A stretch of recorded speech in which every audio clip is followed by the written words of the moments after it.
Hello all, and welcome back to Time to Dice Character Creation, where we make your favorite fictional characters in Pathfinder 2nd Edition. Today, we have a community-picked video. You voted throughout the month, and we heeded your commands. So we're making Kitty Pryde. Kitty is a mutant who joined the X-Men at a young age, possessing the ability to control the molecular density of both herself and anything she touches. Or in less nerdy terms, she can phase through whatever she pleases. At first glance, it might seem like a pretty situational power, but Pryde has spent years honing both her abilities and combat skills, making her not just a valued member of the X-Men, but also a key player in Excalibur, S.H.I.E.L.D., and even the Guardians of the Galaxy. So beware of spoilers, and without further ado, let's get started. So what do we need to make Shadowcat? Well, first, we need to be able to replicate her mutant ability. That means no obstacle should be able to stop us from reaching our destination in the fastest way possible, which, for those of you who didn't pay attention in geometry class, is a straight line. Okay, but seriously, this is going to take some serious reflavoring and a bit of high-level abilities. Next, we need to be able to throw down. Phasing through walls is cool, but it's Kitty's combat skills to make her a real threat, even if someone manages to get an inhibitor collar on her. And finally, well, honestly, those are the two big things. So, let's just round things out by picking up an alien dragon as our pet and ally. Kitty is a mutant. So since mutants are just a subcategory of humans, we're going to go with the human ancestry. This gives us 8 hit points per level and a medium size, 2 free ability boosts, which we'll put into charisma and dexterity, and we'll get a 25-foot movement speed. For our heritage, we're taking the versatile human, which lets us pick feather step as a general feat, allowing us to phase through difficult terrain and step out of the way of enemies who might have a reactive strike. For our background, we're sticking with our decision to give the X-Men the magical misfit background as a default, representing their supernatural abilities that the public doesn't fully trust. This background grants us boosts to both dexterity and charisma, as well as training in arcana and underworld lore. The X-Men may be the good guys, but that doesn't change the fact that they're wanted by the world at large. They're often seen as criminals just for existing. We also get the trick magic item skill feat, giving us a chance to use any of the wild inventions that Forge cooks up for the team. For our class, you don't appear in as many comics as Kitty without racking up more skills than we could possibly cover. So we're going to go with the rogue class, to put it as close as possible to replicating her versatility. Plus, a sneak attack bonus whenever we catch foes off guard never hurt anyone. As a rogue, we get 8 plus our constitution modifier and hit points per level. Not the best, but since we'll be phasing through most attacks anyway, we should be fine. We start with expert in perception, which is crucial because Kitty's one real weakness is getting caught off guard before she has time to phase. This will help us make sure that doesn't happen. For saving throws, we get expert in reflex and will saves, representing our combat training, and trained in fortitude saves, because taking hits is the one thing she's specifically designed not to do.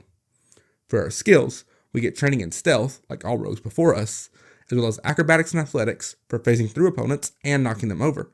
Diplomacy, to convince people to overcome their prejudice and not hate us just for being a mutant, or Jewish. Nature, because our power comes from our blood, and that's biology. Performance, because almost every version of Kitty Pryde has some affinity for dance. Society, for keeping track which side rogue is on this week. And thievery, because whether it's escaping handcuffs or picking locks, phasing through any material in the known universe is incredibly useful. Finally, we get training in simple and martial weapons, in case we want to pick up a sword, and light armor, though the idea of armor is kind of redundant given our power set.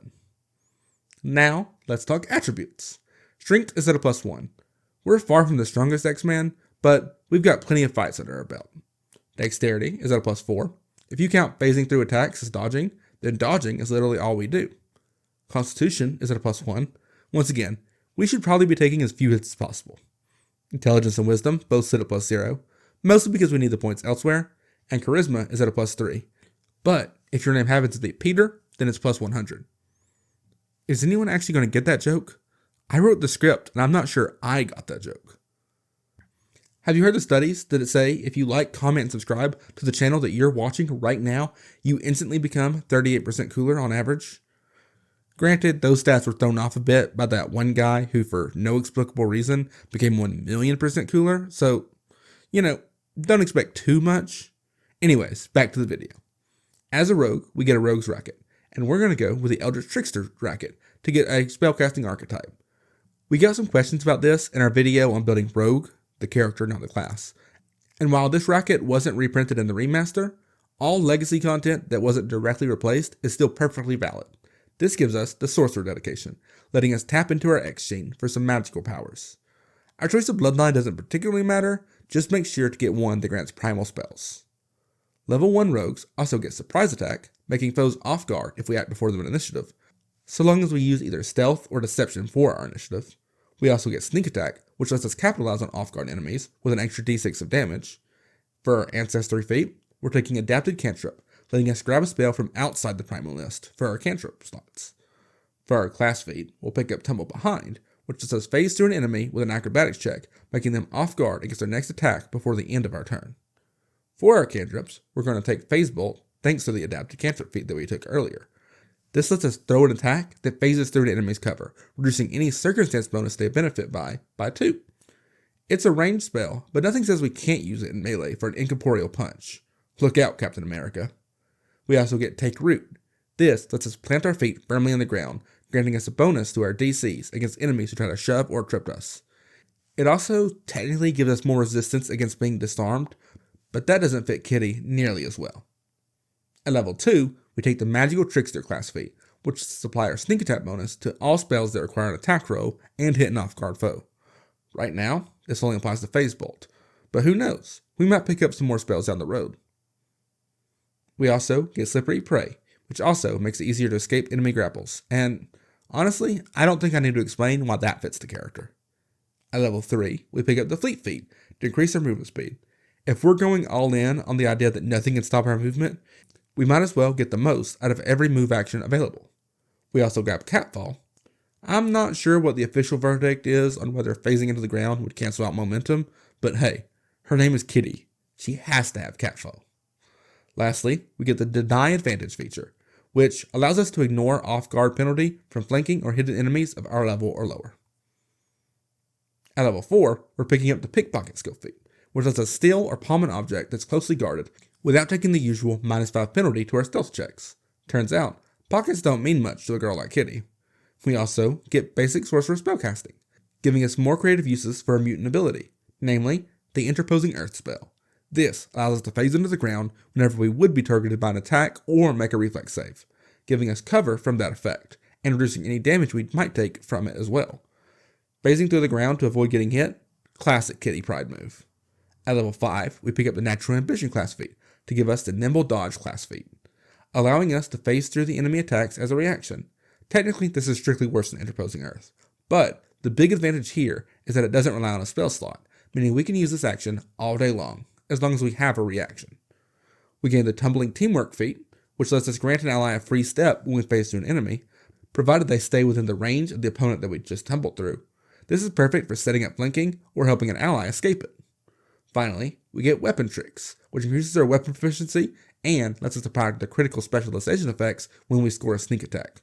For our punches, this means that we have a chance to stun any foe we crit as we phase them partially into the ground, forcing them to use an action to pull themselves out. At level 6, we'll take Basic Blood Potency feat to pick up a familiar, marking our first step towards getting a fully realized Lockheed.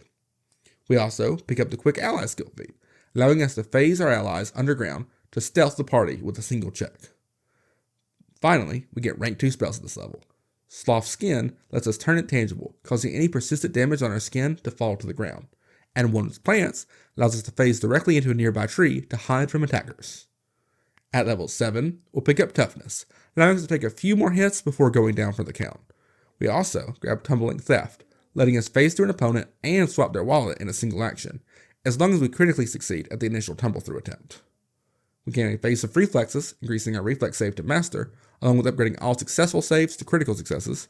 Perception Mastery boosts our perception proficiency to master, and Weapon Specialization increases the damage on all of our strikes. At level 8, Bloodline Breath doubles our spell slots for all but our highest 2 ranks of spells, meaning our mutant abilities are no longer limited to once per day. Kip Up lets us phase into the ground while prone, and then re-emerge standing up, avoiding any reactive strikes an opponent might otherwise take. And we also get rank 3 spells. One with Stone allows us to phase into stone objects, just like we already could with plants. And Sure Footing lets us counter anything that would give us the clumsy, grabbed, or paralyzed traits by phasing through our bonds. Have I said phase through enough this build? It's starting to stop sounding like an actual word. At level 9, we'll get the Aeromancer feat, allowing us to shift our density to walk on air. This lets us cast Fly once per day as an innate spell. We'll also pick up Subtle Theft, a skill feat that lets us steal from a target so expertly that onlookers take a -2 penalty to their perception checks to even notice the theft in the first place. We also gain Rogue's Resilience, which increases our Fortitude save to Expert, and Debilitating Strike, allowing our sneak attacks to not only deal extra damage, but also inflict either a 10-foot speed penalty or enfeeble the target by phasing their arms or legs into the ground. At level 10, we'll pick up the Familiar Master Dedication, granting us 2 additional abilities for our Familiar. We also pick up Dirty the Trick skill feat, which allows us to make a foe's belt intangible, dropping their pants around their ankles and making them clumsy until they spend an action to pull them back up. At level 11, we'll pick up the Incredible Initiative feat, granting us a +2 bonus on all initiative checks, and the Rapid Mantle feat lets us grab a ledge with an athletics check rather than a reflex check, and regardless of which check we use, we can pull ourselves up onto the ledge as a free action. Finally, Rogue's Expertise increases our class DC to Expert, making it that much harder for enemies to resist being stunned by our critical hits. We'll pick up Swift Sneak at level 12, allowing us to move full speed even while stealthing. At this point, we're basically the best stealth hero since the Invisible Woman. And the class feat, Expert Sorcerer Spellcasting, boosts our mutant abilities to the next level, giving us access to rank 4 spells, which we can fill with the Airwalk spell to walk on air for a more flavor-appropriate use of Kitty's flight, and Unfettered Movement allows us to automatically escape from any effect that has us immobilized, grabbed, or restrained. At level 13, we'll pick up Multi-Talented, letting us pick up the Monk Dedication for free, increasing the damage of all of our unarmed strikes from D4s to D6s. It's a shame we couldn't pick up this feat earlier, but the wonkiness with archetypes means this is the earliest we can take it without losing access to our other archetypes. We also get Foil Senses. Level 13 also brings Rogues Master Tricks, increasing our weapon proficiency to Master with all of our strikes, and Greater Rogue's Reflexes boost our proficiency with reflex saves to Legendary, and upgrades all critical failures to regular failures, and halves any damage we take from a failed reflex save. We also get Light Armor Expertise, increasing our armor proficiency to Expert, and Perception Legend, boosting our perception proficiency to Legendary, meaning nothing gets past us. At level 14, we finally get Lockheed to his original form with the improved Familiar feat, turning our Familiar into a Fey Dragonette. This gives Lockheed the Dark Vision, Flyer, Manual Dexterity, Speech, and Touch Telepathy, which we'll supplement with the Partner in Crime ability to allow Lockheed to aid our thievery checks. This turns Lockheed from an additional bag of hit points we have into the perfect partner for our Mutant Mischief. For our skill feat, we'll pick up the Water Sprint feat. It's kind of weird that we pick up the ability to walk on water so much later than the ability to walk on air, but hey, here we are. And speaking of spells, we're going to grab the Pass Wall spell, allowing us to pass through any wall, which is pretty much the most basic form of Kitty's ability. At level 15, we'll get the Die Hard General feat. People in Marvel Comics survive stuff they have no logical reason to survive all the time, so now Pathfinder can follow suit. And the Wall Jump skill feat is much less impressive when you just phase into the walls, completely eliminating the need for super precise parkour. Finally, Greater Weapon Specialization increases our damage, and Double Debilitation means we no longer have to choose between slowing a foe and enfeebling them. Now, our critical hits can do both, burying a foe neck deep into the ground. At level 16, we become the bane of anyone wielding a weapon with the Sly Disarm feat, allowing us to use our Thievery skill check to disarm foes instead of athletics. Not only that, but disarming also sets up a free sneak attack by making our foes off guard. We also pick up Quick Unlock, allowing us to reach through a door and unlock them from the other side. And for our rank 6 spells, we'll grab both Lignify and Petrify for pulling our enemies into wooden or stone surfaces, respectively. At level 17, we're going to pick up Canny Acumen, which bumps our Fortitude saves to Master, meaning we now have Master in all saves. No weaknesses left for enemies to exploit. And the Legendary Thief skill feat makes us the ultimate pickpocket, ensuring that no matter how secure an item is, Kitty can steal it with ease. Finally, Agile Mind increases our will save proficiency to Master, and all successful will saves become critical successes. Now, we're practically immune to mind affecting effects, which is good, because the X-Men have no lack of telepaths walking around. At level 18, we finally get Implausible Infiltration, the ultimate feat for Kitty Pryde. This lets us automatically pass through any wall or floor less than 10 feet thick. No check required, no spell slot required. We are the human embodiment of a be right back sign.